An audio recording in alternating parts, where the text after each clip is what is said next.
But like the phone situation, yeah, she did not have a phone. Like I was confident in that. But somebody definitely did. And who do you believe had the phone? I think. Everybody go. Everybody go. Everybody go. Everybody go. Everybody go. Everybody go. Everybody go.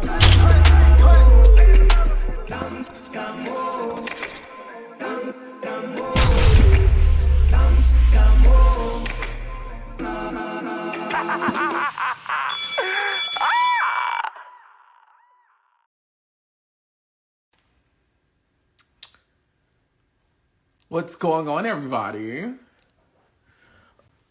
What's going on? What's going on? What's going on? What's going on? Ooh. Hi, come on in. Come on in, guys. Come on in. While you guys do that. Come on in, guys. Come on in. Come on in. Yes, yes. You know what? Let me just bring her in right now. Let's just do that. Y'all know I normally open up with a monologue. I'm gonna bring her on in right now. I'm gonna pour my celery juice. How are you? Hi. How are you? It's so good to see you in person. Oh my goodness. It's so nice to see you in person too. Let me make you louder. Okay, cool. I'm gonna do one thing, baby. Can you do me a favor? Can you stop that dishwasher from beeping? Can you just hold the reset button down? I'm sorry. I should have done it before I sat down. Ah! I think I got you. How are you? I'm good. I'm not really IG live kind of person normally, so I'm always a little anxious, I guess. Why? I have no idea. Like people assume like if you were on reality TV, you should be like more confident going live. I'm like not at all, especially lives. You can't edit anything here. You can't edit a freaking thing out. But you know what? Listen, I like going live with a purpose. Like I don't know how some people can just like sit around on live Instagram and just like not really be talking about anything. I have to be doing something when I go live. So these top model lives are like the most I've ever gone live in live. Yeah. Mm-hmm. So what are you? Oh, that's nice. I love your backdrop. This is my wall. So we're ready for holidays, I can see. Mm-hmm. And okay, I'm gonna have some drink too, although this is just the tea since we're drinking something. Well, this is celery juice because I have to go take pictures on Thursday, so I'm trying to get myself ready. Ooh, what kind of pictures? If I say, they'll fire me. Non-disclosure. Oh no, God, non-disclosure. Listen, when you followed me on social media, I like had like this big like I was gonna say small panic attack, but it was a big panic attack. And then yesterday, after the graphic of you and I talking went live, and you created all of those cool graphics, I was literally filming something, and I was like, "Oh my God, Khrystyana has done like all this." Like I was having like a whole moment. Oh no, I was excited. No, I was like, yeah, putting everything together, screenshotting like your photos too to put them. You know, it was really cute moment. No, it really meant a lot to me. Like I could feel your excitement, and it's just I felt so like I don't know. You made me feel very special, so thank you. You are special, and I'm thankful for Donnie. I'm not sure if Donnie's here, but Donnie is the one who introduced you to me. So hi, Donnie. Thank you so much for making this collaboration happen. Yay. So listen, Khrystyana. Mm-hmm. What we do here is we go back and I ask you questions about your cycle of America's Next Top Model. Now, since this whole thing of me going live with you girls has become a thing, I do incorporate some fan questions, and I have pulled some of them both from my Instagram posts as well as my YouTube channel Instagram posts. And then after that, to you guys watching live, if you want your question asked live to Khrystyana right now, I have this thing with Instagram called Instagram badges. You just cop a badge, and then at the very end, if we have time, I'm going to ask your question, and you can ask it right in the chat. I will see your question, and then I'll know you got a badge because you have a badge next to your name. So I think with that, we can like jump right into it. Is that okay? Let's jump. Can I say right away to everyone, I already told you that, but I only watched our cycle once with everybody. So I watched it as it was coming out week after week. I did not have a chance to watch it afterwards because I can't find it. There's nothing in Hulu or Amazon. So I've only watched it once. I'll try to get everything, pull it out of my memory, but it was in 2018, so I hope I'll remember a lot of things. No, it's okay. But you know what? I'm glad you mentioned the whole thing about cycle 24 as well as cycle 23 not being available for streaming. I really do believe it has something to do. Now, no one has told me this. This is just me, understanding how TV works and stuff like that. I think there's probably like a licensing issue between probably the show and the CW, because even on the versions that aired on VH1, 23 and 24 I'm talking about, it's a whole new like theme song, it's a new logo, it's a new look, like everything is new. So I think the reason why they had to probably revamp and change the look is because they probably couldn't license it from the other people, which is why we can't watch it right now. I don't know. Possible, yeah, but I hope something changes, because I do, like, I would love to have access to it, like, normal. Well, I'll send you the link that one of the Top Model fans sent me that I've been watching since like 5 o'clock this morning. Oh my goodness, 5 o'clock. Woo.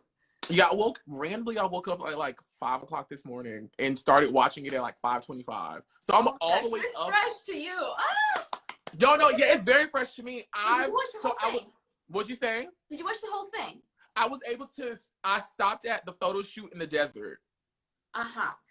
But it's the most, yes. But it's the most recent season of Top Model, cycle of Top Model, excuse me. So I kind of remember everything. All right. Well, let's get to it. I just want to start this off by saying that I believe cycle 24 is probably easily one of my top 5 favorite cycles of Top Model. And my reasons for saying that was, one, I feel like there was a nice emphasis placed on the girls. Like, all of you girls, we understood your story. All of you guys kind of had your moments to shine on the show. Like, everyone had a moment where they shined and did really well. I feel like the panel of judges were amazing. The chemistry was amazing. Tyra wasn't doing too much. Like, it was just enough camp with, like, the next level of fears. Like, it was just a great cycle. The drama was amazing. I really like cycle 24 a lot. I have to agree too. Outside the fact, I know I was part of that cycle, so just forget about me being on it for a second. Like, technically, I really enjoyed it. I think aesthetically, I loved it. I loved the photo shoots. I liked watching it. Obviously, a lot of drama. Like, as a fan of Top Model, I know I would have loved it, and it would have been one of my favorites anyways. Because I also loved, like, seeing diversity. Like, it was such a good cast, I felt like. And I forget about the fact that I was there. I'm not counting myself, guys. I'm not trying to be like, oh yeah, I was there. No, but we must count you in. Like, the casting. Sorry, I didn't even touch on that. The casting of Top Model was so good. Like, we had all these different diverse girls from different backgrounds, different ages, different ethnicities, different walks of life. It was like, and you girls were fierce. Like, all of you girls honestly could have won. Like, any girl could have won. And it was like, even going towards the end, there were so many twists and turns where you were like, I don't even know who's going to win anymore. Like, like, they can all win, really. Yeah. So I'm going to pull out my questions I have. As you guys know, I like to go in order of the episodes, and then I finish off with some of my questions, and then I go to you guys' questions. So are you ready, Khrystyana? I don't know. You tell well, me. We're about to find out. Don't overthink them, and whatever comes to your head first, I would appreciate it if you said it. Right. I'm pretty much, I'm kind of open, so I don't really, I guess, whatever you see, was what you get. So everyone knows. Yes, and we love open. Yeah. Here we go. How was it seeing that Tyra had returned back for your cycle to host? I mean, I was very happy about that. I think to begin with, I think when they were casting us, they did let us know that she was going to be back. I think a little bit later on. I mean, I was very happy because I did watch the other season. It was a good season, but Tyra is like why we watch. I mean, she's the main reason why we watch Top Model. Like, I cannot imagine Top Model without Tyra. She's like, she's the face, you know? What made you audition for Top Model? I think, well, there was a casting crew, so they found, I think they found, possibly they found most of us online. So for me, it was through Instagram. And I was talking at the time a lot about inclusivity, just, you know, self-love and all that stuff. So I think that was one of the reasons they were interested. So I was just probably one of the people they contacted through Instagram generally. And I mean, at first I did not believe, because, you know, and there are a lot of scams going on, a lot about top model. Like, so you guys, just for everyone who has received the messages and stuff like that, please address or talk to us, people who have been in the past on top model. They will tell you if it's true or not, if it's scam or not. But anyway, so I had to like go through my resources and find out if this was a true or a scam. And it turned out to be the proper, real top model, which I was freaking out the whole time. I think the whole audition was like maybe a month. I don't remember, about a month or 2 months long. It was a whole, I don't remember exactly, but it was quite a long time, it felt like. So eventually I got in, and they flew us to LA, where we started going through the auditioning process, like a deeper process of auditioning.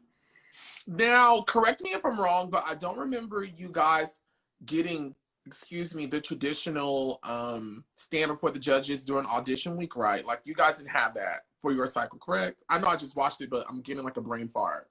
No, I mean, I believe it was about a little bit over 30 of us, maybe 33 people. And they wanted the top 15. So the semifinals were about 30 people, and then the finalists are 15. The 15, like the top, the cast that you see. Little. So I have a question about that first Couture photo shoot. So I noticed this second time watching, it looked like to me that multiple girls were taking photos at like the same time. There were like multiple photographers. Was that the case? I don't remember it to be the case. First of all, it was the first week. We were so overwhelmed. No. It was the same photographer. It was one photographer, because I remember we were all tagging her. Yeah, it was definitely, everyone took a spot, but it was honestly, I think it was the shortest photo shoot ever, because it took them maybe 2 minutes.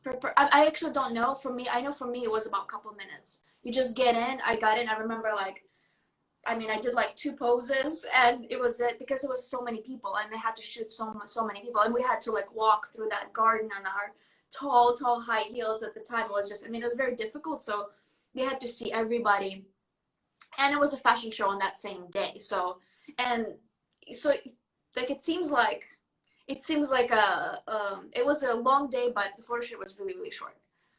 How hectic was that day during the photo shoot and the runway?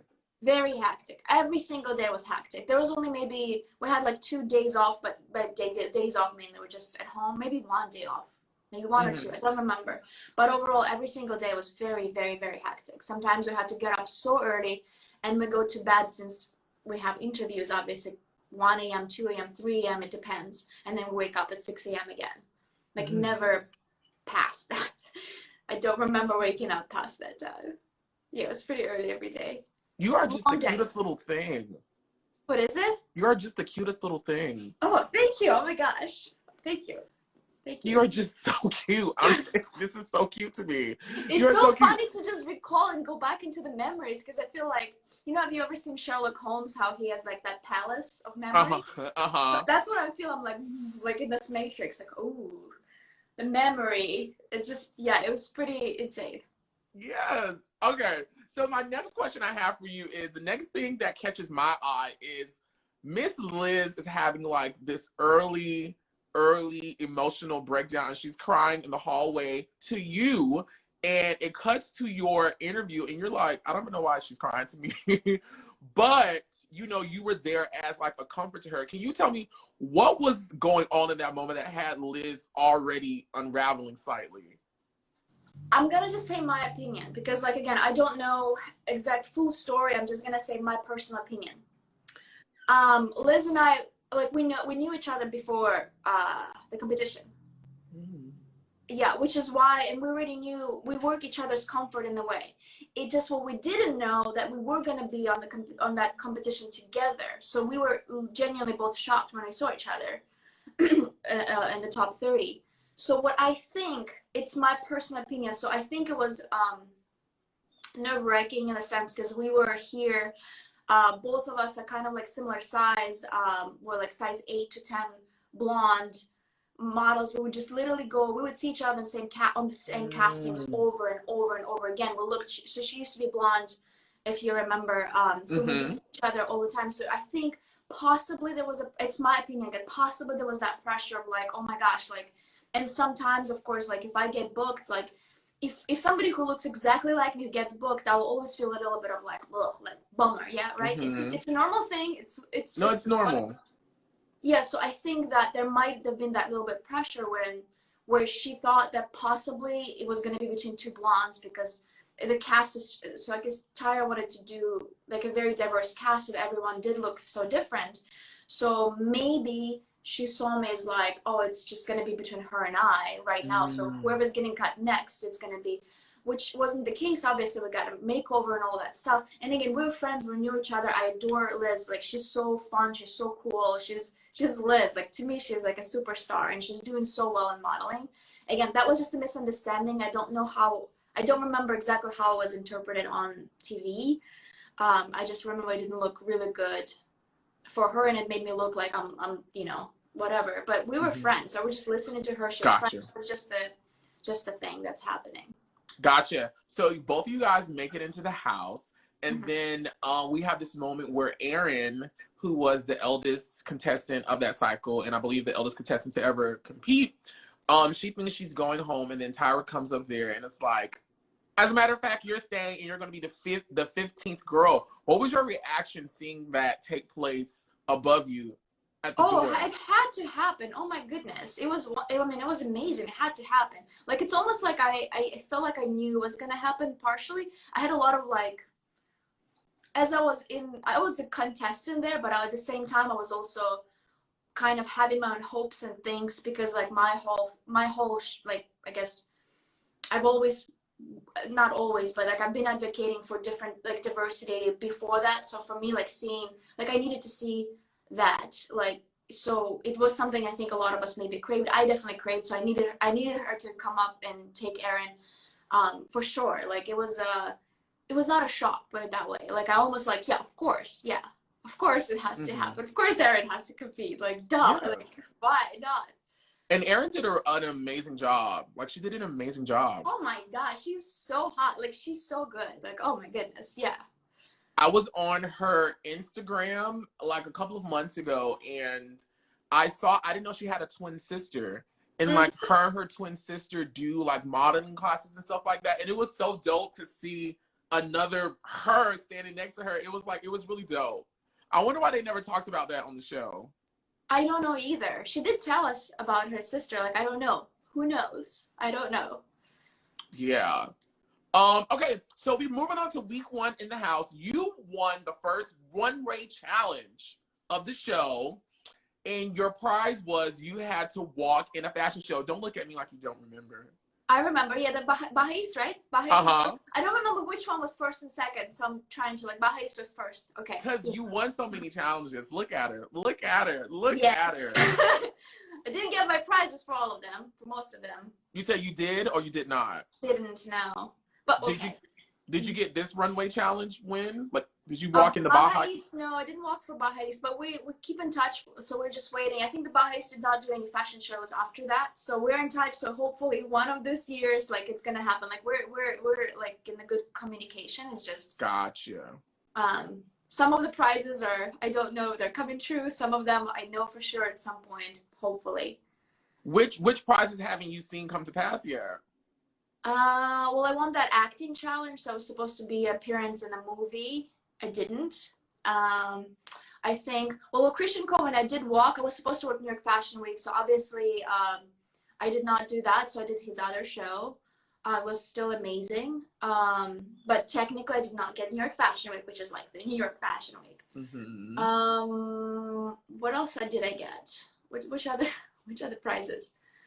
I need to like look back. I mean, I got the inside the house when I won the challenge of the clothes, so I got the clothes back then. There was one other prize that I didn't get. I felt like maybe not. I guess I just didn't walk the show and I didn't do the acting. Gotcha. Yeah. You know, Khrystyana, I feel like you can call someone a goddamn whore from hell, and they wouldn't get upset. Like, they just wouldn't get upset. Oh my God, are you talking about the bitch? You know what? No, I wasn't even talking about the bitch thing, but yes, it's almost like the bitch thing. Like, I feel like... Bitch, give me my friend. Just kidding. Oh my gosh. Oh my goodness, you are the cutest thing. Okay, listen, I want to know what made you insecure about your first photo shoot. And the first photo shoot we know was the pregnancy photo shoot, the glammed out pregnancy photo shoot. What made you like not comfortable with that? I don't remember being uncomfortable. I just remember being extremely nervous because like I was so intimidated by Drew. At the time, we don't know him yet. I knew him from the show from 23rd season cycle, and he was very intimidating. So if anything, I was nervous to be in front of him the most. So that was basically it. Other than that, like, I didn't mind having that, prosthetic belly. Like, I didn't mind that part. It was just his presence was Drew Elliott. Yeah, like, I adore, like, he's so cool. How he says cool. He has like a whole thing how he says cool. Mm-hmm. But at the time, I was so nervous. I mean, when he looks at you, he looks right through you. Just like Tyra, he has like his signature stare. Mm-hmm. You just feel so seen, so small at the same time. You're just like, oh my God, what am I doing wrong? But maybe you're doing great, but you just don't know because he's like that mysterious look. I really enjoyed this cycle and just the caliber of judges they were able to get and just how it seemed like everyone just got along. And I really liked how everyone held like their own part of the show. Like, of course, Drew Elliott was the creative consultant, and Ashley Graham was kind of like you guys' like in-house mentor. Like, she was always popping up. And then La Roach. I fell in love with La Roach on Top Model. And that's why, side note, I kind of was like so sad when I saw him on Legendary and kind of like how they kind of portrayed him. Because I was like, oh my God, I loved him on Top Model. He was amazing. But La Roach being fabulous and all that, and Tyra being mother, the judges this season were so amazing. I loved it. The whole combination, just seeing them was always, I would think it was good. Again, as a Top Model fan, I liked it. Definitely. Good choice. I hope it comes back. Oh my goodness. It has to be cycle 25 somehow. It has to be cycle 25, and they have to hire me. I was thinking about that too. They have to hire me. About it. They have to bring you. They have to.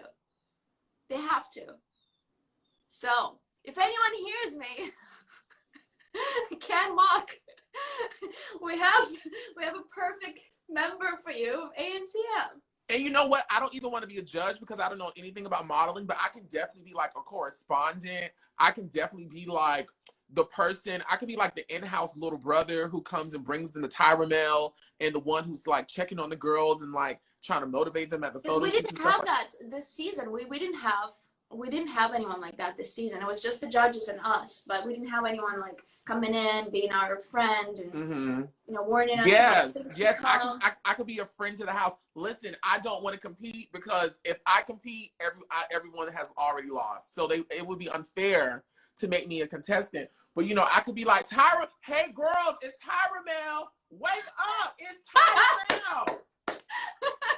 Tyra Mel, oh my gosh, I remember that so well. and then at the first photo shoot, at the first panel, I could be standing right there, and then Tyra pops out and it's like, what are you doing right here? And I'm like, girl, listen, I have dragged you on the I'm just playing.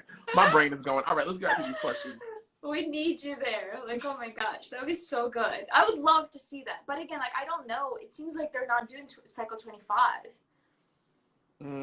Yeah, I've heard some things, but I don't know. I mean, I hope. We could only hope. But so far, I talked to people, those who were involved. It seems like they're not doing. But I think there are enough fans out there for making enough noise. Yeah, it just that it shouldn't be, I think, on VH1 specifically, because it seems like that's the reason why it's declined so drastically, because it's not very accessible. I feel like a lot of people are not, like, I don't even watch TV. I don't have cable. Like, I watch everything on Netflix, Hulu, Amazon, all of that stuff. So I think if there's somebody like Netflix picks it up, or Amazon. Yes, call me. Call me, let's do lunch. So listen, so Maggie was the first one to leave. And there were like many questions about her personality on whether or not it was authentic and, her homegirl like thing. And then, her being like, what was your take on that? Do you believe she was being inauthentic? She's always authentic. I did not understand that part. Like, I don't know. I don't think I don't. I have no idea what happened there. I mean, she's an amazing model. If you follow her Instagram, she's such a good model. She's really cool. She's a photographer too. Like, I've never. But I don't know why she was the first one to go. I still don't know. Like, but it was so hard to. It was so many of us the first week, and like it was so difficult to get to know everybody. Although Maggie did stay in our room upstairs. Again, I don't know exactly what happened. I thought she was a really good model, and we see it now that we look at her Instagram too. We see that she's a really good model. Okay, so we're gonna jump to week 2, which begins off with makeovers. What is your experience and opinions of makeovers for cycle 24? I liked it a lot. I think it was good. I can't say for everybody. I liked what I saw on everybody. I really loved my makeover, but as you know, when you go to compete to the show, you're kind of like, just because I want to be here. Obviously, the big fear for me is if they were to cut my hair really, really short, because I used to have short hair before, like, I'm just like over it. But overall, I was like, I kind of was ready for anything. But they gave me a really good makeover. That ice blonde, my hair did fall out eventually, but I kept on doing it. So I had like time when after the show, I had like a whole patch of hair. So I had to cut my hair really, really short again after the show. So if you go back through my Instagram, like back in 2018, you'll go, oh wow, like I had like a little patch of hair, because that ice blonde is like, as cool as it might look, it was difficult to maintain. Yeah. Dang it. Were there any makeovers that you didn't like? I mean, it's not about not liking. It's more like I felt discomfort of some people, and I felt like if they were just uncomfortable, I felt like I wish they did something different. Like, if I feel like maybe Brandy K, I wish they did something more, or something different. I feel like. But I loved Liz's makeover a lot. Obviously, Jeana is like, yeah. Overall, I think it was not too drastic, because I've seen some of really more dramatic makeovers in the past season, of the past cycles, like really, really dramatic. Like, I feel like we were a little bit calmer. The only one I questioned was Khrystyana, right? No, not Khrystyana. Khrystyana, highlight hair. Khrystyana, they gave her the green hair. Yeah, the highlighter. Yeah. I mean, not for her. Yeah, it was a bit. I mean, again, like I just visually it was cute. Like, visually it was stunning. Just as a fan, again, it was like nice to see. Like, it was just different. I've never seen anything like that before. But overall, like, I did not hate it. Fair. So the challenge that week was you guys working with Director X, and you didn't like get great critiques in panel. How was that experience working with Director X, and what was that like, not getting so nice critiques about your video performance? I mean, it was always really nerve-wracking. Like, anytime, just the whole panels were always really, really, really, really stressful. No matter what, like, we're just standing there. Obviously, the panels last for a long time. Again, like, it's the whole day, basically. So you stand there all day waiting to be judged and to be told things. And again, what you see, the panels on each episode only last maybe like 10 to 15 minutes. But for us, that's the whole day. And sometimes they educate us, they tell us about things, what we need to improve. There's like a whole thing that's going on. And every girl gets quite a lot of time. I think more than what you see, obviously, not a lot like ours, but it was nerve-wracking. But I mean, whatever, I don't remember exactly what he said, but he was really cool. I think he's just a really cool guy. Like, he was not like a scary judge to me. I felt like he had opinions, but he's also very experienced. He's worked with quite a lot of people. He's very, very experienced. So whatever he said was valid. Like, it's good to listen into.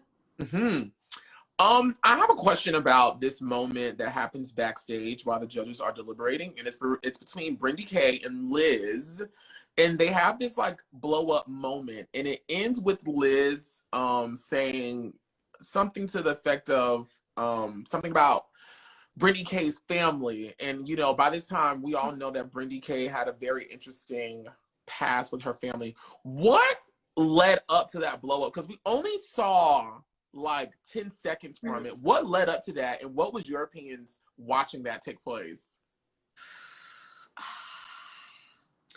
There was a lot of tension in the house. I think from the beginning, there was just general lots of tension, but I think some girls had more tension than the others to begin with. So I understand in the cut and the edits, that's all you saw. I don't exactly remember. Just obviously they did not connect to begin with. So there was some kind of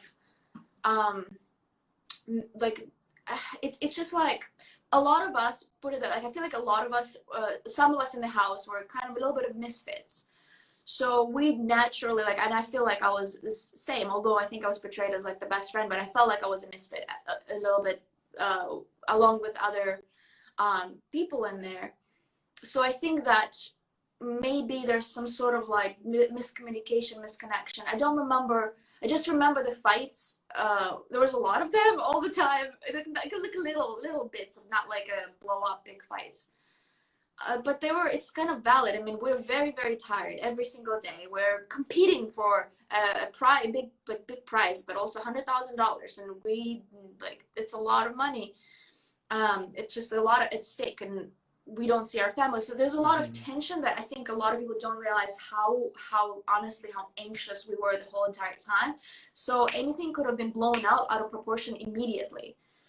And if they didn't connect, I don't remember exactly how. I guess you saw like the very end of that fight, what was happening. It was nobody was right or wrong. It was just it was just a tension, and the bubble was popped. How did you feel when Liz told her like that comment about her family? Like, It was uncomfortable.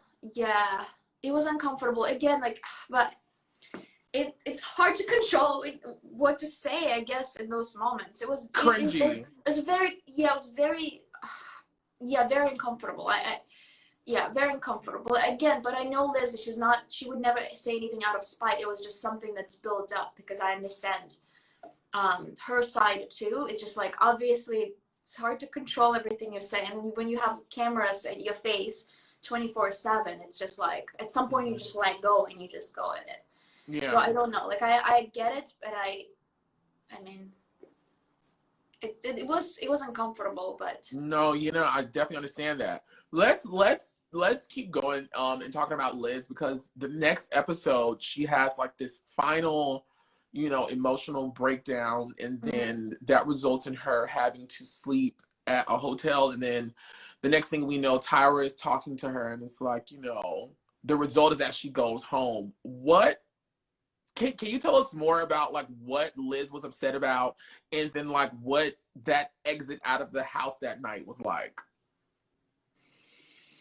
From what I remember, I just know it was really difficult for Liz to be there in general. I can also, as a contestant, I have to say she was an incredible competitor. She was one of the only girls like I saw was actually practicing on her own, and I also felt like I think she could have felt like she was in that sense also a misfit in a way, because she worked her ass off. I mean, I could see her posing and practicing nonstop. Like it was like beautiful to watch, because like, wow, like this girl is really competing, and we're all competing, but she was like really at it. And I think it's not necessarily always welcomed, because like let's say you're in a group and you're hanging out, talking, chit-chatting, and somebody else is there working, like practicing by the mirror. Like it could be perceived as like, oh, you're trying too hard or whatever. Like, so I feel like maybe she felt the pressure from us, I don't know, like I don't know. So again, like I think her stay was not the most comfortable, and I feel so like I feel hard for her, but also she's I think she's vegan and she's gluten-free as well, and it's not necessarily the easiest food to access. That added, so the diet, although we had quite a bit of food, special photo shoots when we would ask what we want, but there's not enough selection like we would in the open wild to have the vegan and gluten-free food. It's not like the easiest diet to have. So I think there's also a lot of stress. So if you're like me, if you love food, you know what it's like not to have things that you naturally need for your body, for your nutrition. So again, like I think it was just very difficult. and she just like, I think she chose to leave because it was not the easiest situation thing for her. Yeah. So let me ask you, because there are a lot of questions. You know, top model fans do their research and they will dig and they will dig and they will dig and they will I do know that. and they will dig. So the people are saying that Liz did not quit, that she was disqualified. Do you know anything about that theory? I know about the theory. No, I don't. I don't think specifically disqualified. I think there was something. I think there was some kind of. Stop it! You thought Drew Elliott looked at you? No, you haven't. You haven't. Again, I don't know. I don't know. Again, I only know the theories. I know the theories, but I don't know the truth. I don't know. What is that something that you think? I don't know. Well, that was before any of that stuff. It was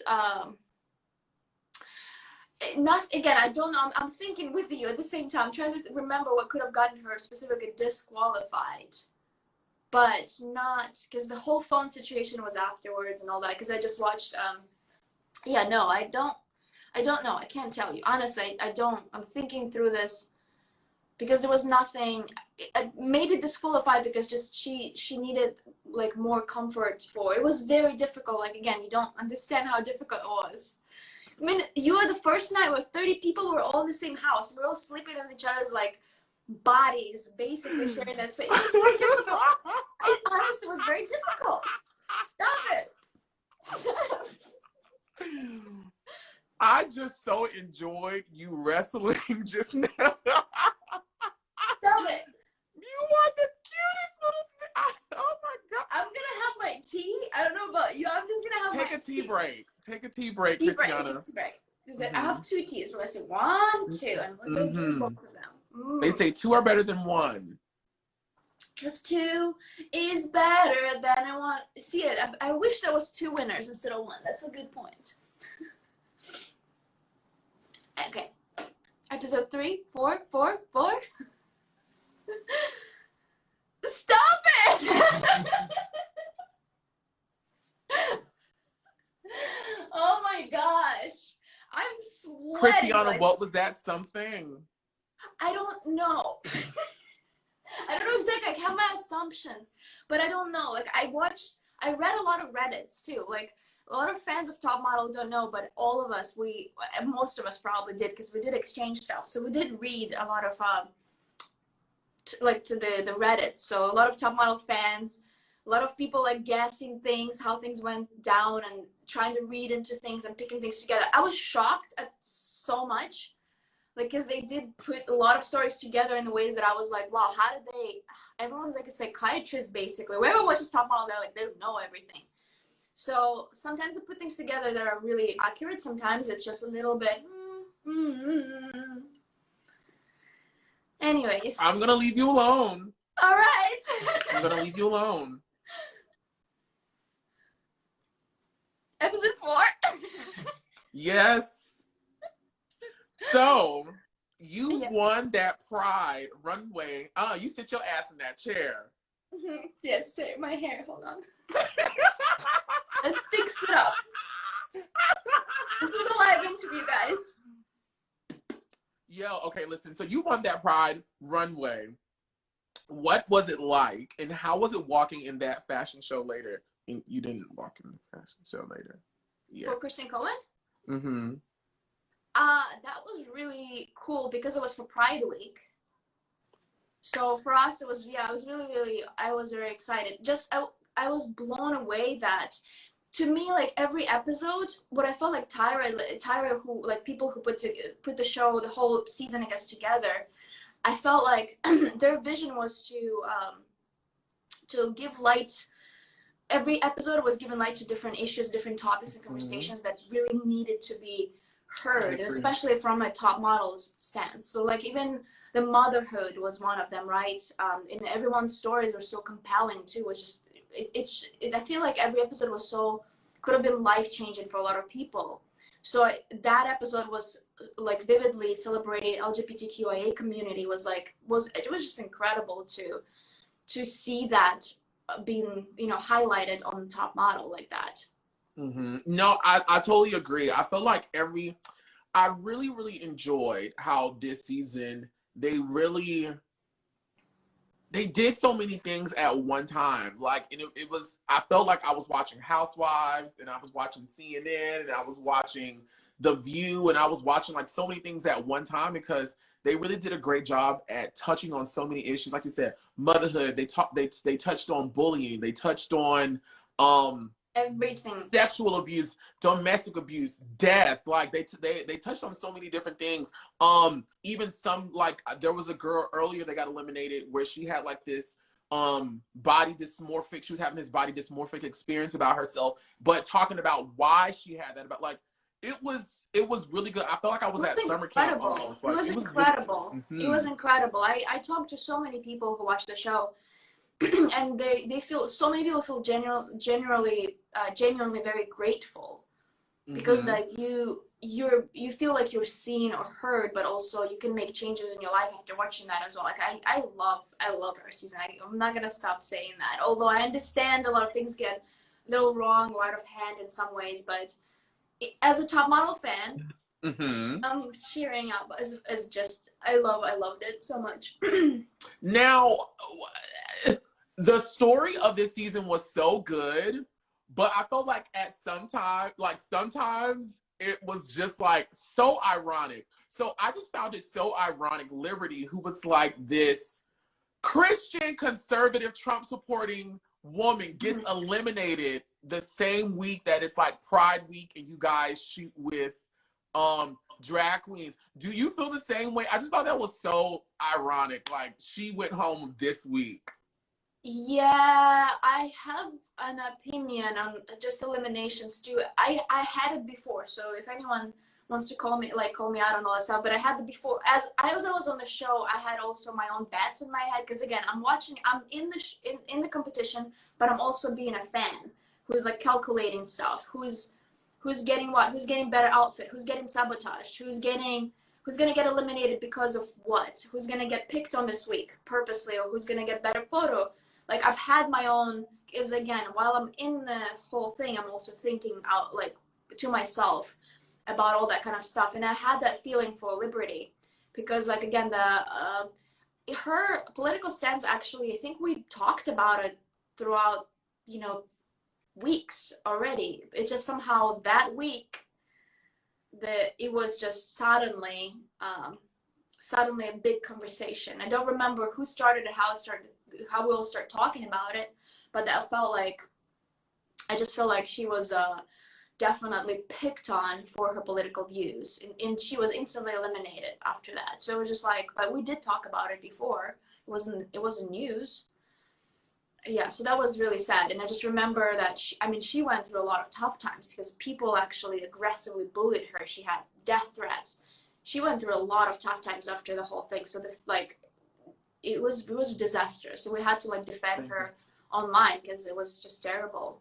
Dang it. I'm sorry to hear that. Yeah. Moving on to the following week. This was the week where you guys did the photo shoot with Tyra, and you guys also did the bullying campaign. I want to know, was the photo shoot with Tyra where you guys were stripped down and all of that, as well as the bullying campaign, was it as liberating in real life as we saw on TV? I don't know if you can see my goosebumps, but every single time I'm thinking about that, my hair stands. I don't know if you can see that, but I understand, like, there's different opinions about my story being like exploited, all this kind of stuff. I just tell you, from me, like, I am so grateful for how it all turned out. I'm so thankful. And I know a lot of people could, again, the way it came out, everything was just like, I guess for me it was also triggering, because it was the whole photo shoot was almost a recreation in some ways of what happened in some ways. So I think everything was just, there's a lot going on. as it was going on. Obviously, there's a lot more tears and drama. During the photo shoot that you didn't see, you only saw like bits of it post factum, I guess, my interview. But everything as it was going on, as things were happening, it was just a lot going on, and you have to process. That's the thing, you don't really have process to sit down. I'm an introvert, so for me, like, I usually go in my corner. In normal life, I go in my corner, sit down, think, I write, I have my time to think about things, and just I could spend a day or 2 days in the coffee shop, just like kind of philosophizing about my life. But there, you don't really have that luxury. You don't have the luxury to just go in your corner. There's no corner, like somebody's there in that corner anyway. So everything you're experiencing is going to be on camera. It's like, so all your thought process is going to be out for like vomit, basically. So for me, like, again, it was just, I'm happy for however it all turned out, as messy as it was. Like, I know it helped me quite a bit. Again, like the everything from A to Z, just the way things came out, even with my mom coming, seeing and witnessing and talking to her about that, it was difficult. Like, again, I think there couldn't have been a better time. I don't know, like, in the real, if I didn't do that, I don't think I would ever like talk about it like that, ever. Gotcha. Now I'm so, honestly, like, talking to people where you have conversations. I definitely over thousands of conversations I've had with other people who has experienced the same thing. Beautiful. I thought it was so beautiful in how you shared your story in panel. Like, even just rewatching it now, like, my heart went out for you, but I just thought you were so brave. Sharing that story, and I know definitely it touched millions of people who saw that. Like, so kudos to you for being that vulnerable with us and sharing your story.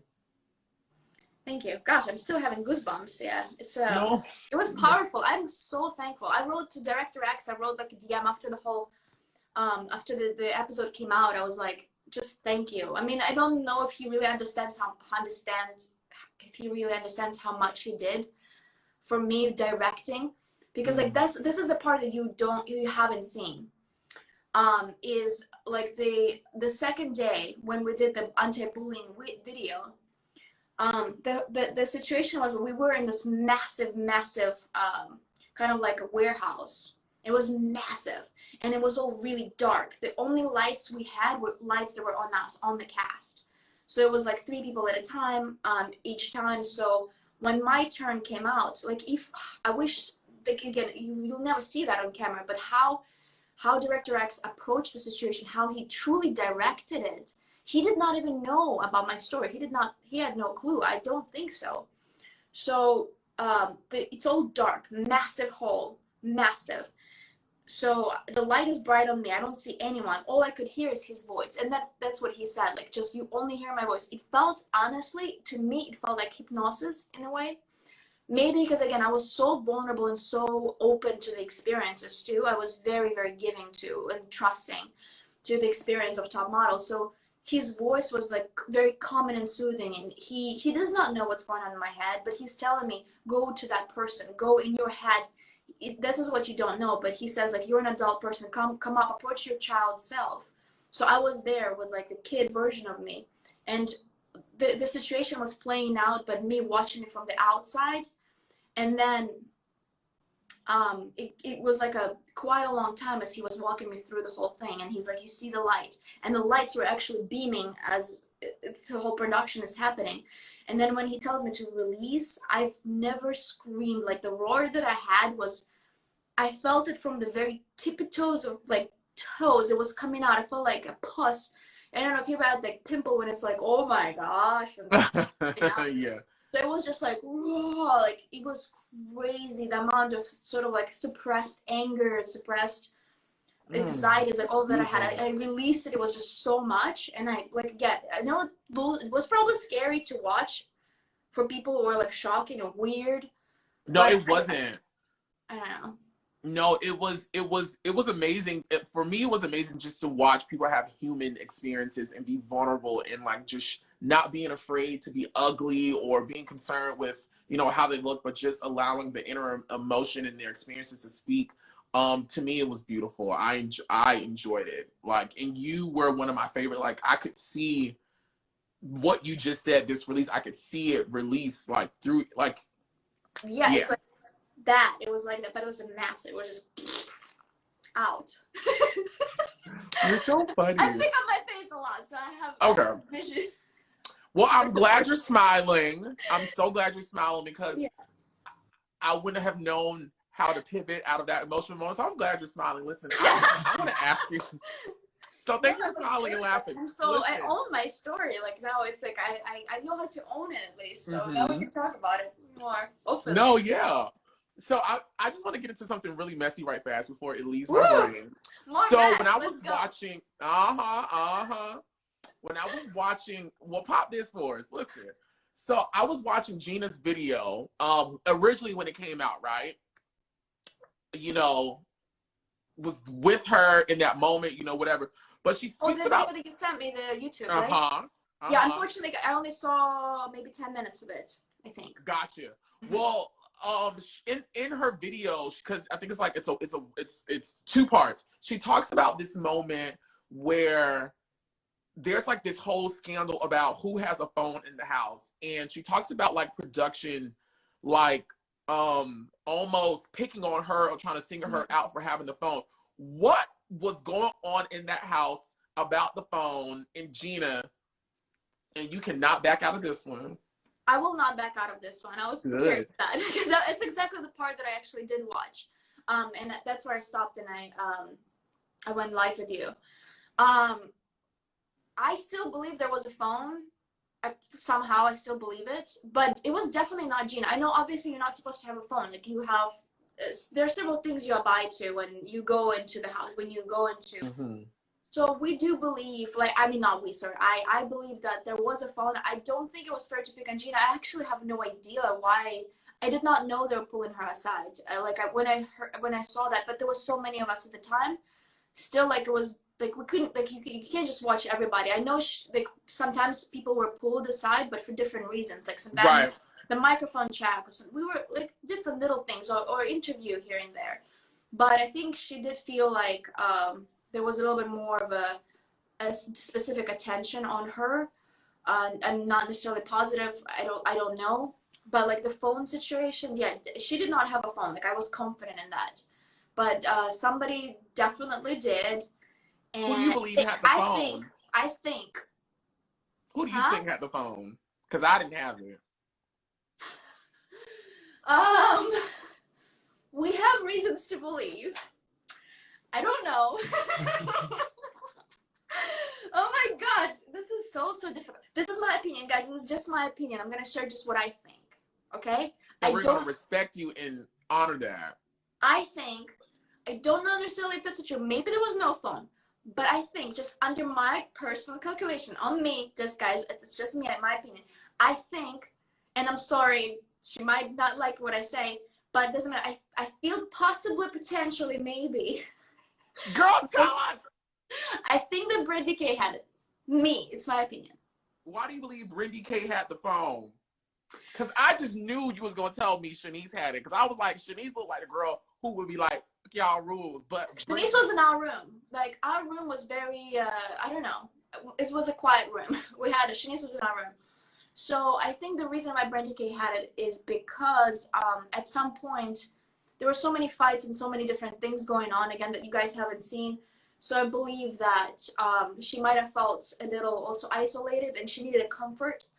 And her partner was the comfort for her at the time. And I believe that phone was kind of like a little rescue or like a little hope or little, like that love that you share for somebody. So I think that it might have been like not the iPhone, maybe it was like an older phone. So the reason why we heard, or the cameras heard, there was a buzzing, like vibrating sound, but also the reason why Brandy K was the only one who had kind of her own little space where she slept.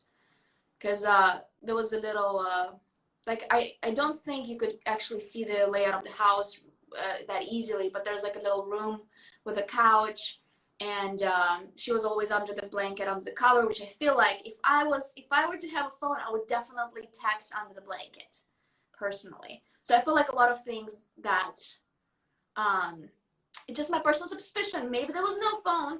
Maybe there was no phone. And another sort of like little suspicion, which I was personally, again, investigating, was because I was watching people. I was like, who has the phone? Who has the phone? I think that there was a time where we might have seen her, and there was a couple of us talking about it, going out to that little, you know, that where the we had a swimming pool and beautiful view. So I think there was a time where we saw, but again, it might have been just in our head. It could have been just me messing my head. Where maybe she threw away. But tell us the what phone. was in your head. Huh? I said, but tell us what was Yeah, just that was just in in your my head. head. So I think maybe like I assumed.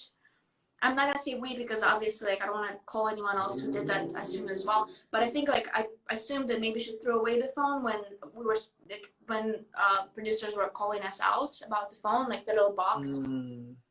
So I think again, since it was automatic disqualification or something like that, so I believe the phone might have been thrown away from that edge of a. Anyways, that's assumption. Maybe there was no phone. Maybe there was no phone. It's just my assumption. Maybe there was no phone. We'll go with that. It's just me being a super fan trying to guess. I don't know the true story. Like, we don't know. It's me trying to guess. Done. So, Khrystyana, let me ask you, how much time do I have left with you? I don't know. Oh my gosh. Oh, it's 12:56 already? I think the lives don't last that long. Although, I have to say that my live, one time, it was like over an hour and it kept on going. And we were just like waiting for it to no, I just didn't know if you had something to do. Like, if you had a hard stop. No. Okay, well, I'm gonna go through my questions though, because I want to know about some other things. Listen, so Jeana also talked about in her video about her getting really hurt at that photo shoot when the tent blew and it hit her. But on the show, we see Shanice like trying to say that Jeana was overacting and stuff like that. You being there, what is your take on the whole tent blowing in the desert incident? That was horrible. That was not a part of production, and nobody expected that, and it was not fair. That obviously, it's horrible. Like if she was not overreacting. Gee, if the tent hit me, I would have been crying for days. And like right now, your face is you're in the competition. This is like very important. So the fact that somebody hits you like that, it's nerve-wracking. Oh my gosh, like I cannot imagine what she felt like. Because absolutely not overreacting. Like there's so much on the line at this point. Like this is what gets you like the photo of the week, basically your movement and your face. So like definitely not overreaction. It was horrible.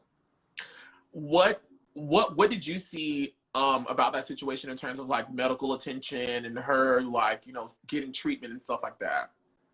I think it's fair. Everyone needs to. We had a medic on set. It's not like we're calling the ambulance to come, but there's always a medic on set. There's like a lot of situations throughout the weeks that we needed medical attention. It was just never brought up to your attention.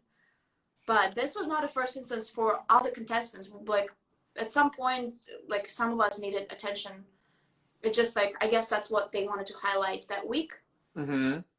I just want to point out this comment that just came through. I think. I can't even see the comments. Oh my gosh. I think it's just so indicative of what the world should be like. This person says they're watching football and this live at the same time. I love to see it. I love to see it. Amazing. Okay, so I have a couple questions about the later part of the season, and I feel like, because I'm smarter than 3 fifth graders put together. So, while I am a top model fan and I will force myself to drink the top model Kool-Aid, I can tell something was going on with production, behind the scenes, the girls, and just trying to build a storyline. Because all of a sudden, there was this intense focus, I feel like, placed on Rio being this big bully, and then Jeana being like this villain that no one likes, and then there's like this whole Khrystyana Jeana thing, and then there's like all these eliminations, bring back Satan. I'm gonna try to walk through this as carefully as possible because I want to pull these answers out of you. So I want to begin with first, what was this whole thing about Jeana and Khrystyana?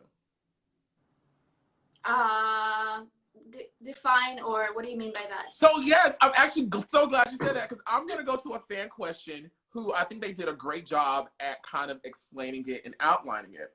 So this is analytical person from YouTube, and they said, so for the music video photo shoot, Khrystyana, excuse me, her heels break, and we see Jeana smirking at her.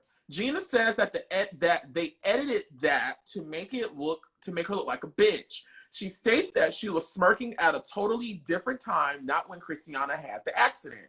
And she did it because the producers told her to stand and smirk. Apparently, Khrystyana corroborated, Jeana's clarification. However, during the show, Khrystyana states, "My heel breaks and I see Jeana standing in the corner with a terrible smirk on her face." Sorry. I'm back. Cutting, yeah. So I feel like I need to stand up for myself. So they said, so that makes no sense. How come Jeana says she was smirking at a different time and Khrystyana agrees, but during the show, she says Jeana smirked at the exact moment? Clearly someone is lying and I want to know who. That's what she said. I ain't say It's like, well, I feel like in a way, it's and I'm sorry, Jeana just clarified that statement, that fan statement. She said, "I never said they Jeana's told me here. to smirk." No, Jeana's been here. Oh, she's watching. Trust and believe. Mother is watching. Good. Hi. So, first of all, there was absolutely no way of cameras being focused on Jeana at all when we were fighting, because all the cameras were filming our scene. So it's fair to say that whatever the smirk was, for whatever reason, it was definitely had to be filmed somehow from not during the scene. Mm-hmm. She said when the smirk happened, I was just getting the music. I don't know. People make faces sometimes, but it wasn't evil. No, that makes sense. Yeah, but you were not even, I think the cameras were not even in you. It could have been pulled out from another, I don't know exactly when the cameras were, but during our scene, everything, because it was such a, obviously, I feel like everything was in there. I think, I don't know, but I feel like there were not cameras focused on. Although I don't think that was the specific time. So whatever the smirk was happening, I don't know was dedicated from what you saw on TV. It was dedicated to us. So did you and Jeana really have conflict and negative energy between you guys in the house? And while on photo shoots, because I also remember, my brain is telling me right now, my gut is telling me there was like this moment at the Pantene shoot where you felt like maybe she had copied you or something like that. I don't want to go on paper saying it, but since you're smiling, I think I'm right. I remember that, yeah. So like, what was all of that about? This is, like, think about it, that this is towards the end of, like, this is, we're coming to the end. What is, like, 5 of us or something left? Mm-hmm. Like, it was towards the end. There was, like, a lot of pressure. I'm naturally a very anxious person. Like, I'm very easy, like, not, kind of like a little pushover or a little bit of a, how do I say that? Sensitive, and I might also escalate things out of proportion just because of how I feel things, right? I'm gonna only speak for myself and how I experience negative energy. Of course, it was between all of us. Like, there's no way to hide it. Like, some people who are friends or not friends, we all had, I feel like maybe in some ways or another, we're competing against each other. There's like, of course there's negative energy, but there's also positive energy. Because we did try to be like friends, we all try to make it, but at the same time, we always know we're competing against each other. So for whatever reason, like for me, like of course I felt like, like the Pantene thing, I felt like, because we had to create our own looks and all that stuff. So I picked, it felt that way. But again, that's the story I was telling myself. How it was, now I don't know. Like how, it just felt like, oh, like I want to have a little mole like Marilyn Monroe, and then maybe Jeana also wanted that, but maybe it was natural because that's obviously like Marilyn Monroe was she had a mole. So maybe we were just thinking alike because both of us, I mean, we were both very creative people, and we think in a way when we pose, we did shoot together afterwards, we think alike, we're artists like. So whatever, maybe I felt like she was copying, I did feel that way at that time, copying that specific like look or specific little details that were happening. But that was my feelings at the time. Again, was I right? I don't know. Was I wrong? I don't know. It was just how I felt at the time. That's how you felt at the time. No, yeah. That's understandable. And again, it's competition. Like, of course, like, duh. Like, whatever. Like, we love, Jeana and I were friends right now. We talk quite a bit. We help out each other. So it's just not, good. We're not competing against each other anymore. If anything, we're there to support each other. Good. I want to know, how did you feel being a competitor and seeing Jeana constantly being saved from elimination. Say what's the word?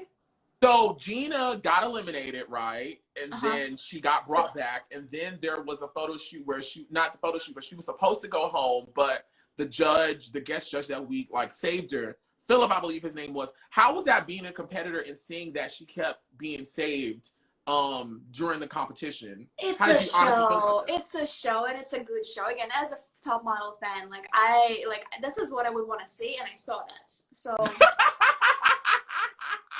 wouldn't you want to see that? Like, that's like whatever was happening, I knew was part of the show. Like, unfortunately, just it took on the toll on the hearts of the girls who were just. I mean, for her, I feel like for Jeana, because she kept being pulled back and forth. It's just very difficult. Like, I mean, literally. But as a fan, as somebody's watching, because I was also doing that as well, I was like, that makes no sense. Like, I knew she was gonna be back anyways. For like second time.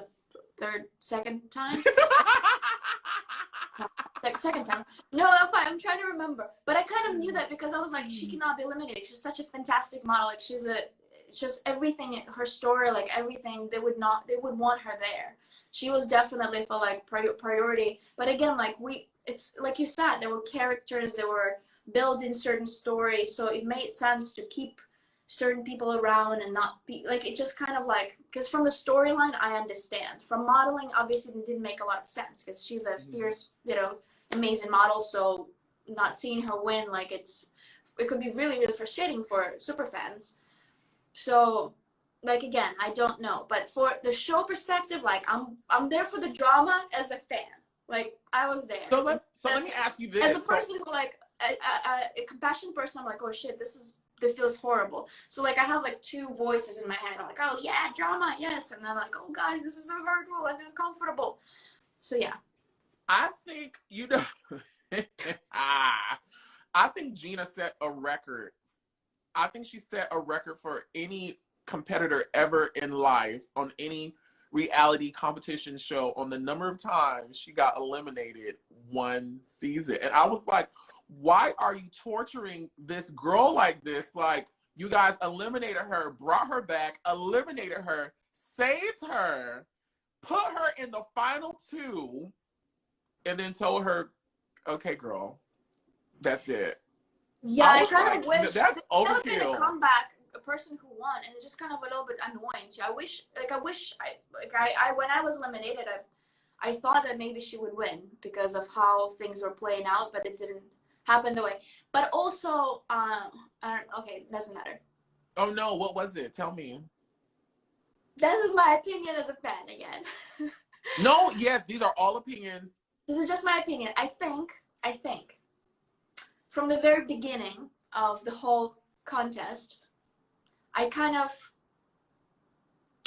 thought I knew, like, I had my hopes. Again, my heart had hopes. I didn't think of myself as a winner. Like, I kind of knew I was not going to win. But I sort of, with my investigative Sherlock Holmesy thoughts, I kind of thought Kyle was going to win. Why?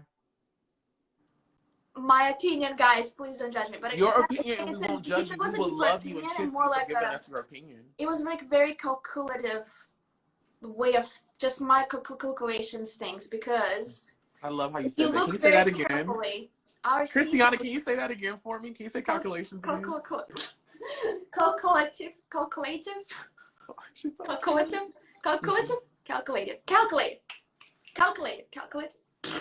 Anyway. So, again, my opinion, but if you look very carefully, from the very beginning when I see 30 contestants, if you look, I don't like to say the word, but they're kind of, I felt like there was a little bit of a grooming of the winner. I feel like for us, like Jeana and I, we were like fighting with our claws to win. We were like, a lot of girls did too. Like, we were like we were fighting. Sorry. No, you can curse. Okay, sorry. No, so feel free to curse. Let it out. And again, like, there are people who fight. I'm not saying Nicole wasn't fighting, but I feel like I saw from a perspective of the production. Again, it might not be her opinion or anyone else's opinion. It's just me. I think there was some sort of grooming that throughout the judging I was able to see. But also, if you see the outfits, that's me as a super fan judging. I was like, okay, they're trying to sabotage this person by putting them in this outfit. But you're given this really classically an outfit that majority would definitely love. So like I felt like the grooming was happening because I was like, in the end of the day, they're gonna look at the body of work. So when they put side like all of the things, it has to be likable by people in general. So people in general have to be liking the photos of the person overall, even though they're not like necessarily always has to be like super spectacular and big poses and trying too hard. And at the end of the day, they're gonna look at just like, is this pretty or not pretty? So I felt like some contestants might have, like I could see them getting a bad outfit, not bad outfit like a bad designer, but like bad for their how people perceive it as bad, not as bad as not stylish or not cool, but like for the show, they were not beneficial for them. So I felt like, so as I was watching week by week, I'm like, I know exactly. I felt like deep down, I was like, I think I know who's gonna win. But yeah. I didn't see you getting eliminated. Now that I did not expect. What were your thoughts when they told you get your shit and leave because you're not proceeding on in the competition? How did you feel? Because I think honestly, between portfolio, personality, and challenge wins, you have probably one of like the best track records ever on Top Model. So once it got down to the final three, it was like, oh, of course Khrystyana is going to like win, like, because she's been the best this entire season. And then they chopped you, girl. How did that feel?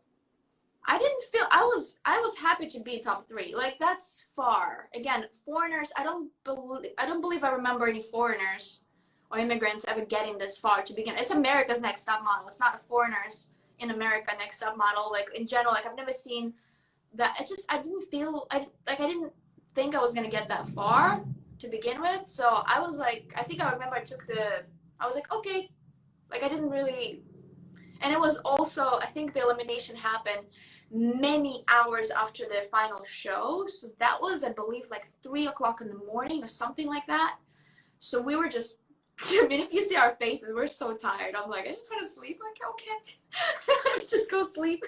So I was like, okay with everything as far as getting top three is a big deal. And it was a stressful week too with the whole Philip Line situation. Yeah, all of that stuff. What was that? What was the Philip Line situation?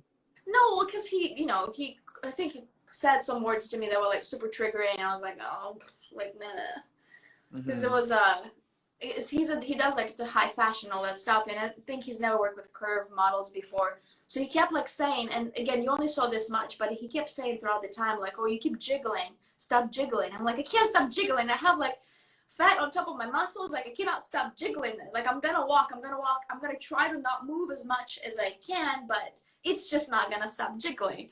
So it was very frustrating because it kept like, it was like a repetitive thing over the 24 hours or something about jiggles. I'm like, that's there.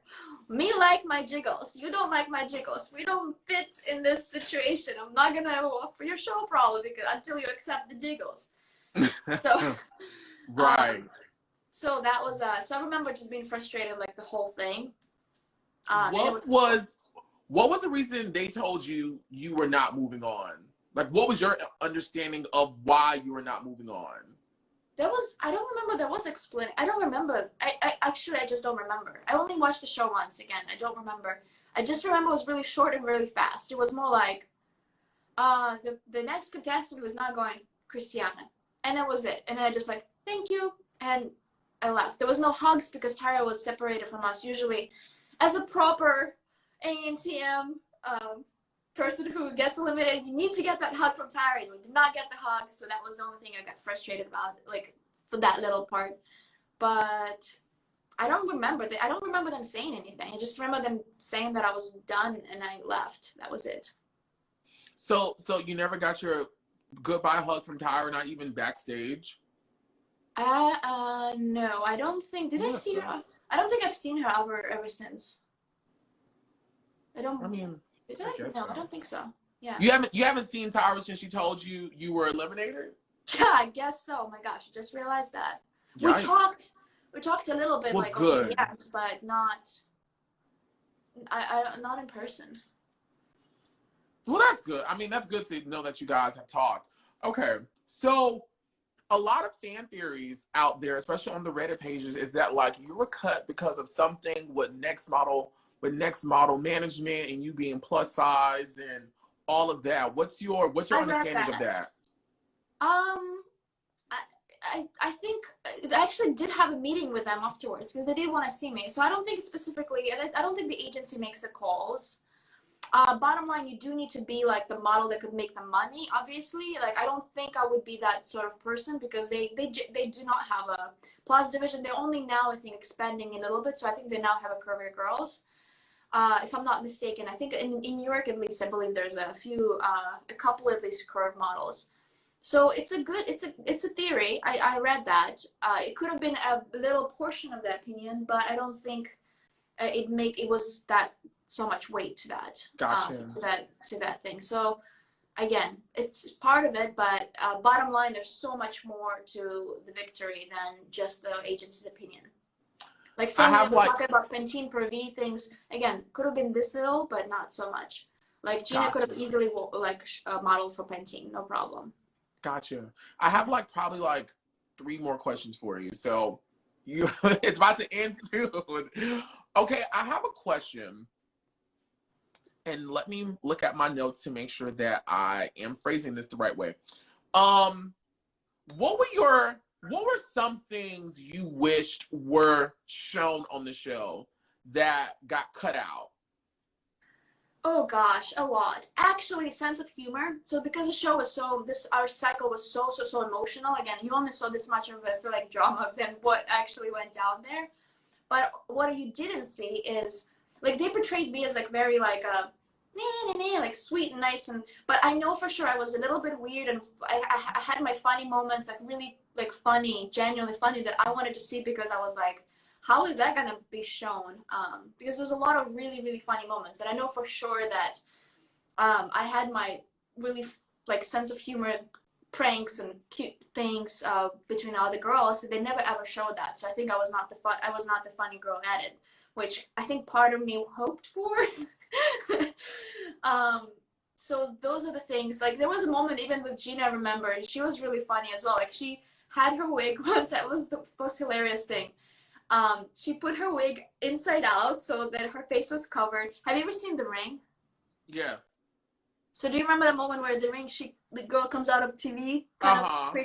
So Jeana knows how to do it. And it was, so one time, I'm very easily affected and scared. Everyone knew that in the house. And I'm very passionate very easily.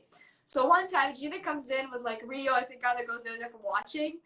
And she goes, I don't know how she does it, but she can walk up the stairs, bend over, upside down like this. Yeah, like a proper bridge. She can walk in her bridge with her wig covering her face. I get so scared. I hate horror movies. I literally scream. So she comes in and an upside down with her head like this. I thought I had a mini heart attack. It was so hilarious, but at the same time I'm screaming. Everyone's laughing. I really hope they were gonna show that so much because it was we deserve to be in a horror movie after that. They needed to hire us immediately. It was so funny. And now it's I want Jeana to put on a wig and do this so we can all see it because I want to see it now. It's so good. First of all, the acrobatics part of it was how do you even know how to do that? I know how to stand in the upside down. It was so funny. So there's a lot of moments like that, very cute, the bonding moments. I believe they never really showed a lot of us bonding together because obviously I get it, it's a show. We want to only see the big highlight moments of the day that are usually not the most, sweetie kind of. Right. Mm-hmm. Were there any moments of conflict and unrest that were not shown on the show? It's a lot. I mean, a lot all the time. There's a lot of conflict and unrest. Just give me one you were dang it, they didn't show that. Gosh, there's so many. It was packed. Every day was so packed. But everything was so important. Everything has high stakes. It's hard to say. Even the politics stuff, we were trying to solve the whole situation, and it was so many little moments. People fighting, I don't know. There was a lot, but I don't know. I don't. No. I don't have anything specific, to be honest with you. Were there any other moments during your cycle that happened similar to the whole cell phone gate moment? moments like that. Mm-hmm. I mean, the sulfur moment was really dramatic. There was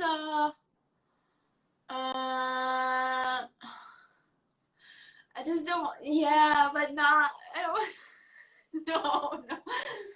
There was just sometimes I think there was a little bit of alcohol. Sometimes situation was affecting. So there was alcohol taken away at some point, I believe, from the whole house because some, I guess, sometimes alcohol does things and people act a little bit different. So there was, I think production was really upset. They took away of the alcohol rights, basically. Who messed it up for everybody? I'm not gonna say. Okay, that's sorry. Fine. Okay. But that was that was a dramatic moment for all of us because I remember that happening and be like, because we felt like little kids that were naughty in a sense. They were like, oh, we're bad. Did you have any run-ins with production? Like, what was your experience like with them, with the people who ran the show and created the show? I personally, I know it's not the same opinion with other people, but honestly, I like them because I still keep in touch with them. We still talk about things, and and I know their feelings about some things that went down in the house too. Like, I did not have any problem myself. I did not feel manipulated, but also I'm not the kind of person who can easily foresee it. So even if I was manipulated to say things or do things, I don't think I'm the kind of person who would ever even consider twice, because I felt like I was being honest with everything. So I did not feel like, I think they were cool. We had really beautiful, they're kind of like house mom and, well, two moms actually, house moms that you guys will never see and you never seen. They were just always there caring for us. That we had really, I felt like we were taken care of, to be honest with you, in a sense. Gotcha. Camera people were really sweet. Like I talked to some of them still too. They were just nice. Mm-hmm. They understood us. I could tell. We could not break obviously the contact with them, but there was a little bit. Sometimes we kind of like make eye contact. So like, okay, I know you feel what I'm feeling right now. So it's just like it felt good. So obviously there's a lot more people than you see, but of course, I thought we were taken care of. Nice. What were your experiences like interacting with Tyra during the production of this cycle? All you saw was on camera, because we were not off camera ever, so there's not much going on when the cameras are not around. So I think they wanted to capture everything. So there was not much conversations going on. Like, I wish I had conversations with Ashley or Tyra. Like, that would be awesome. Like, I've never had a chance to sit down, like, off camera again to have those conversations. Because that would be really interesting. But overall, again, we didn't have, I don't know if anyone had a chance to do that. Are you happy that you didn't win? Even though all the fans of this cycle wish that you were the winner. They're like, she is the most robbed contestant of all time. But are you happy that you don't have that on your... I can't be happy. There's $100,000 and the title. Mm-hmm. Like, I'm not, I didn't think I was going to win, but did I want to win? Yeah, of course. I fought really hard. Same with Jeana. We fought our butts off, like, to get what we wanted to, but obviously, like, I'm not happy entirely, but I've accepted it. I'm happy. I'm accepted the winner. I think Carla is, again, she from the beginning, I think she has the destiny of being a great model. Like, she's done great jobs right now. I remember she lived in LA and I was like, you need to come to New York. You'll be making a lot of money here. And she moved and she's doing good. Like, she's definitely the kind of model who walks into any agency. She can get signed immediately, gets bookings. Like I'm glad. Like, she's a good model. Like, if you watch again her Instagram, she's a really good model. Am I happy that I didn't win? I wanted the money and the title. I know that's right. But you're doing a bomb job. Like, you're working. You are working. You're working. I want to know what took place in your personal life and growth that you eventually agreed to do Playboy. I'm just curious to know, like, what journey did you take that led to you being comfortable, like, doing something like that? Well, I've been watching them. I respect Playboy for years. Like, for years. Like, the fact that Jeana did Playboy, I was like, oh my god, it's so freaking cool. So to me, Playboy is not associated with anything. To me, it's associated with cool and awesome, because they're so progressive. They're so accepting. They talk about, like, sexuality so much. They talk about diversity. Like, their recent campaigns, especially, were just so incredible. The kind of people that they feature, the kind of stories, the compelling. I know I talked to so many over FaceTime, over the women who run the whole magazine. Like, they're so incredible, insightful, and thinking forward. Like, I feel honored. And this is the month. I'm the Playmate of November. Like, I feel freaking honored. I think this is awesome. Playboy is just really cool. And I believe that some people still have, like, some kind of associations with Playboy that are supposed to have, like, a negative connotations. That's their own feelings, and I respect however people feel about that. I feel really awesome. Like, are you kidding me? And Jeana was Playboy, and now both of us did. We should probably do, if Playboy is listening, we should probably do something together out there. Yes! That would be really cool. Yeah. So I have one last question, and I'm going to tell my people now who copped a badge, because we're almost done with our time with Khrystyana, who did such an amazing job. I will say you did such an amazing job. Everyone, I'm gonna tell Miss Khrystyana, she was so nervous about doing this, you guys, and I think she did an amazing job.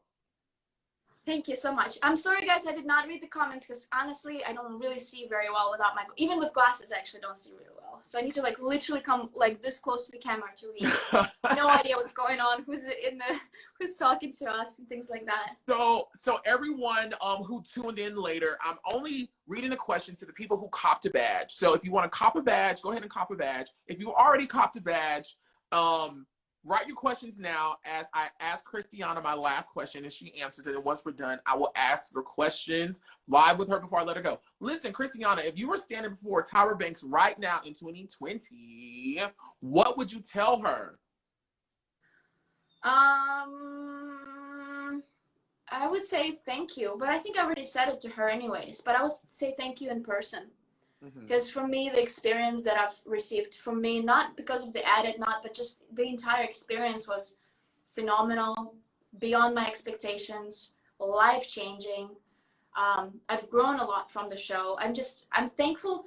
And again, besides all the mishandlings and tears and cries and dramas, like, I feel like as a package overall, what our season, our cycle did for the world, I feel like the impact was definitely great. So I am thankful for the vision, whoever was the visionary. I don't know if, again, there's a whole bunch of people who work on this, on the show.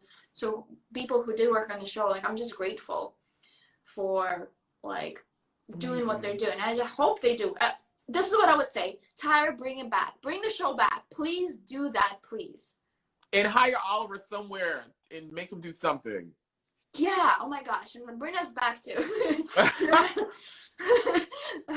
No, so but it's at least as a, like, just to hang out or do something, you know. But yes. I don't think I'll ever be competing again. I don't think, no reality for me. But so Neon Black Music wants to know: was there any Ashley versus Tyra tea? I don't think so. I don't remember that. I mean, they're cool. I mean, they're superstars. Like, I don't know what kind of tea they can have. Okay, Alec McCloskey wants to know: if they did a final All-Stars for Cycle 25, would you want to compete? I don't know. If they did it, depends who. Well, again, I wouldn't know who.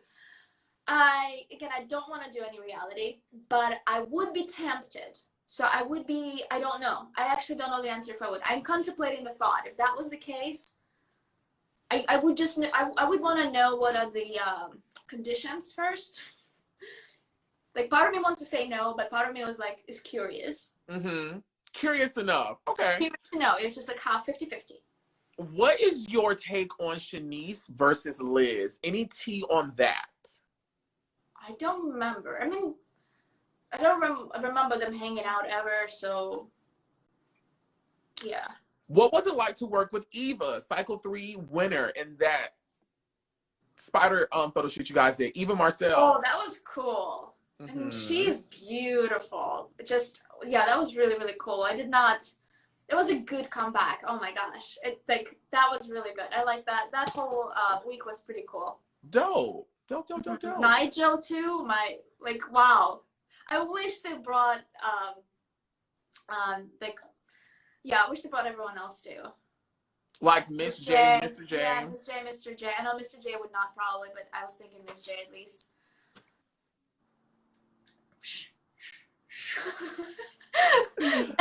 Now you're being me right now. That was funny. Yeah, no, I had to pause because I was like, oh, well, that's right. Miss J might have, but. Neon Black Music also wants to know, were you shocked that Cora got eliminated? I was. Yes, very shocked. I thought Cora was gonna go really, really, really far. Because to me, she's a fantastic model. She's the kind of model that should be, like, walking into any casting and just book it immediately. Mm-hmm. Yeah. Tor NW wants to know, and Tor, you need to inbox me the pronunciation of your screen name, because sometimes I want to say Torre, no, I don't know. But today's going to be Tor NW. Who are your favorite winners from the past? I can tell you who my favorite winners who actually didn't win. Like Tell Ellie us. Howard, for example. Like, I still done twice. She got robbed twice. Right? Like, yeah, different people. Like, oh my gosh. There were, like, a lot of winners that I was not entirely satisfied with. Like who? And I was just rewatching some of the shows too. But, like, again, like, I'm team Ellie Howard so hard. I also love, actually, India Guns. Like, I actually love the Cycle 23. I think she's super cute and sweet, and I liked her. I mean, I have my favorites. Obviously, everyone that likes, there's so many people that I like that just never didn't win. Give me three girls that you liked that did not win. I mean, Corey is my friend, and I love Corey. I love Corey. To me, he's 100% winner above all. So, definitely. Who else? We're just gonna go into memories because I'm thinking like all the way earlier cycles too.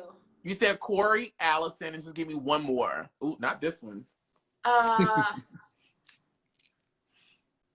Yeah, I'm trying to remember the name. I'm sorry. It's so bad. Khrystyana! Right, of course. Of course. And here's me. Of course, Khrystyana's number 3. Anyways. Khrystyana, is there anything else you would love to share with us about Cycle 24 that I did not ask? Any juicy bombs you want to drop on me now to blow me off the screen? I don't think there. I mean, I don't know. Probably not. I'm put on the spot, so I don't have any. I don't think I have any. It's okay. It's okay. You did such an amazing job. I want to thank you so much for agreeing to do this with me. Yeah, if I were to say anything, just sorry to add, like, don't take the show so seriously, because I think, like, people gotta understand, like, if you cyberbully anyone at all, from the assumption that you think something is the way you think, it's just not, everything you see is not the way things are. So I believe that there are people that cyberbullied quite a lot, or even in-person bullied. Like, you should absolutely stop doing that if you have even thoughts of cyberbullying or expressing your negative opinion, because it does affect somebody's life very negatively and for a long time sometimes. And like, just feel responsible for what you say, basically. And like, Beautiful. what you see on the show is just not the way things are necessarily, because you don't see the full picture. Just have an imagination. I think nobody was acting out of spite, one most important rule. So we were all emotional. Like, I'm pretty sure I did stuff that was, like, definitely never seen, just because I was edited as a whatever. Point is, like, everything is not the way you see, so don't stop assuming stuff. People are good, and all the models were, I mean, if we were ultimately bad people, it would have gone messier. Everyone was pretty good, because we were all tested for that stuff. That we were able to live together. Anyways, that was it.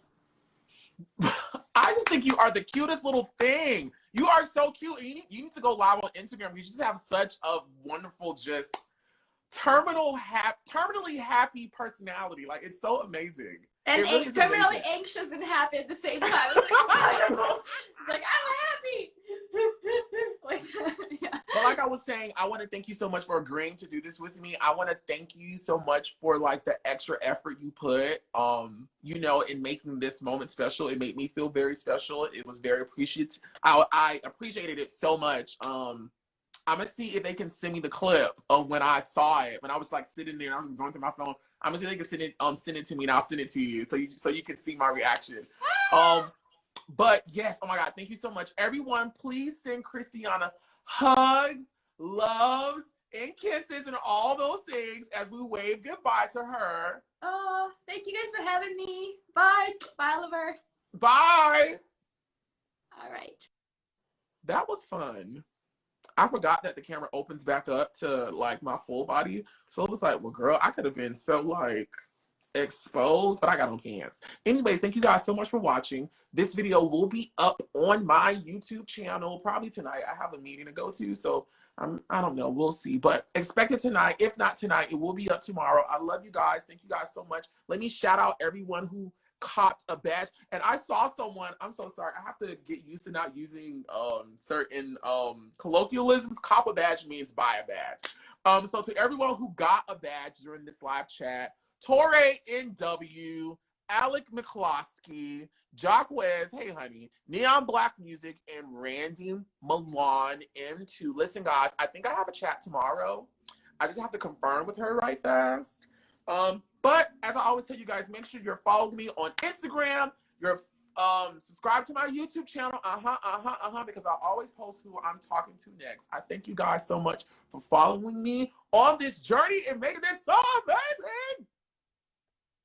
Like I always say, be sure to pray and Kegel, because when you Kegel, you're putting your mind on something that is important. It's like you're putting focus and aim, and you're not letting your mind wander. They say an idle mind is the devil's playground. So just put Kegeling in your brain, and I promise you the devil will not come play with you. Come home.